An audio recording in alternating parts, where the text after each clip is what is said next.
সকাল সকাল মা বাড়ি থেকে একা একা বাড়ি চলে আসলাম। আজকে এইচএস রেজাল্ট, তো রেজাল্ট আনতে যেতে হবে, তাই না? Let's see.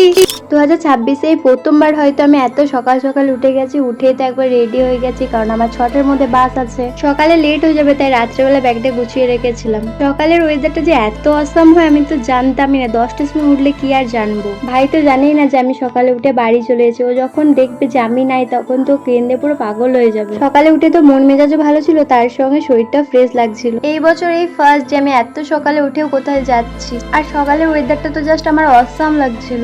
আমাকে বাস স্ট্যান্ডে ছাড়ার জন্য দাদাকে ঘুম থেকে উঠিয়ে নিয়ে যাচ্ছে। রাত্রে বৃষ্টি হয়, রাস্তার ড্রেনের অবস্থা তো পুরো খারাপ হয়ে আছে। সকালে ফ্রেশ হওয়াটা যে কত সুন্দর লাগছে, আমি 10টার সময় উঠেও এই ফ্রেশ হওয়াটা কোনোদিনও পাই না। তার মধ্যে আমার মামার বাড়ি হচ্ছে জঙ্গল পেরিয়ে, আমাকে জঙ্গল পেরিয়ে বাস স্ট্যান্ড যেতে হবে। আর জঙ্গলের ফ্রেশ হাওয়াটা যা সুন্দর লাগছিল না। কুলার আর এসি চালিয়ে যতটা না আরাম, তার থেকে জঙ্গলের হাওয়াটা এত ফ্রেশ, ঠান্ডা হাওয়াটা আসছিল না, মনটা একবারে ফ্রেশ হয়ে যাচ্ছিল। এইভাবে ভিডিও বানাতে গিয়ে তো আমার ফোনটা আরেকটু হলেই পড়ে যেত। হাইওয়ের পাশে এই জঙ্গলের ভিউটা তো জাস্ট আমার অসাম লাগে। গাছগুলো তো আরো সুন্দর লাগে আমার। রাত্রে বৃষ্টি হয়ে চারিদিক পুরো জলে ভর্তি হয়ে আছে। সকালে রোদ ছিল, বাট রোদের তাপটাও এতটাও গায়ে লাগছিল না। আমার মাথার উপর দিয়ে পেরিয়ে গেল। দেখলে গাইস কি বাজে মানুষ। আমরা তো শুনেছিলাম এখানে বিকালে বিজয় মিছিল বেরোবে, তার জন্য বাস না চলতেও পারে। অনেক কম বাস চলছিল। ভাই ফাইনালি বাসটা থেকে যা সুকুন লাগলো না, সেটা বলে বোঝানোর মতো না। দাদাই দেখে আমাকে বাসে চাপিয়ে বাড়ি চলে গেল। আমার তো একা একা ট্রাভেলিং করতে খুবই ভালো লাগে। এখন নদীতে বেশি জলই নেই। বলবো না যে ফ্যামিলির সাথে ঘুরতে ভালো লাগে না, ফ্যামিলির সাথে ঘুরতে ভালো লাগে, বাট একা ঘুরতে একটু বেশি সুন্দর লাগে।